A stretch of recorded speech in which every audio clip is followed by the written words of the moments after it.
I saw her body pulled out of the river, her eyes wide open, as if she was still looking for something. That was the day I knew something wasn't right with Tamuno. We all lived by the edge of the Sombrero River, in a small Ijo fishing village called Ogbanje. Life there was simple. We ate what we caught, we slept when the stars came out, and the wind told our stories before the drums ever did. Tamuno was just 11 when she first came to live with us. Her skin was like smooth black soap, her eyes sharp like fish bones, and her laughter could melt any sadness. But not everyone liked to hear it. They said she had died before. Twice. Her mother, Mama Orubibai, was buried with swollen eyes, crying, they said, for the third time. This child, people whispered, is an Ogbanje. A spirit child. One that comes and goes, playing games with life and death. One that brings tears. But I was just a boy then. 12. I didn't care about the whispers. Tamuno and I built boats with coconut husks and tied crabs with raffia ropes. I liked her. She was strange, yes, but she was kind. She never killed the fish we caught. She let them go. She talks to the water, one girl said. She sings to it, another added. Sometimes, I heard her too, late at night, her soft voice rising above the frogs and crickets. Singing. That's when things started to happen. The palm wine tapper fell from his tree and broke both legs. The village well dried up. And Chief Calabori's dog was found with its neck twisted. People said Tamuno's laugh echoed near the scenes. Of course, she denied it. She always smiled.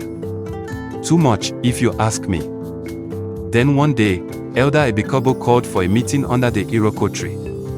We must test her, he said, pointing his walking stick at Tamuno like it could break her spell. They said we should dig out the tiua, the stone or item that tied her to the spirit world.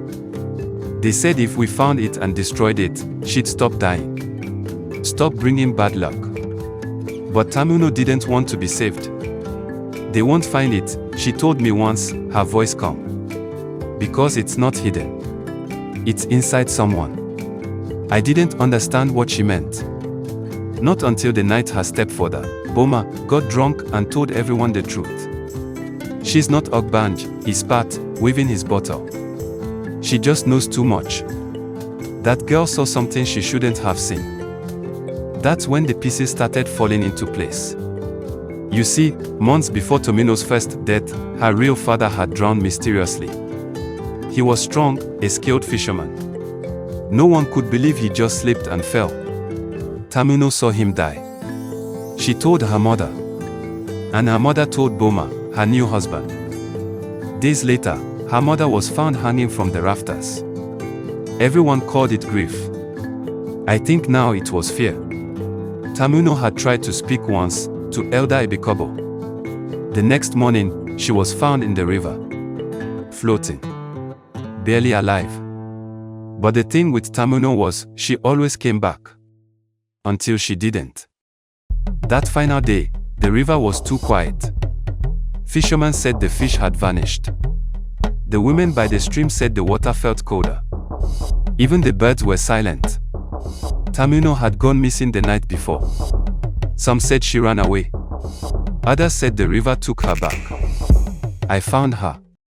Her body was stuck between roots, her eyes open, mouth half parted like she was trying to say something. Her hand clutched a small wooden carving, Elder Ebikobo's totem. We buried her by the river. No one cried at the funeral. Some were scared she'd come back again. Others hoped she would. But me. I cried. Because I knew the truth now. Tamuno was never Ogbanje. She was just a girl, too brave, too curious, and too smart for the men who wanted silence. Years later, the truth came out. A traveler from Port Harcourt heard the story and wrote about it. Police came. They exhumed her grave, reopened the case. Boma and Elder Ebikobo were arrested. It was too late, of course. Tamuno never came back. But the river still sings sometimes. And when it does, I think it's her. Telling the story. Again and again. So we never forget.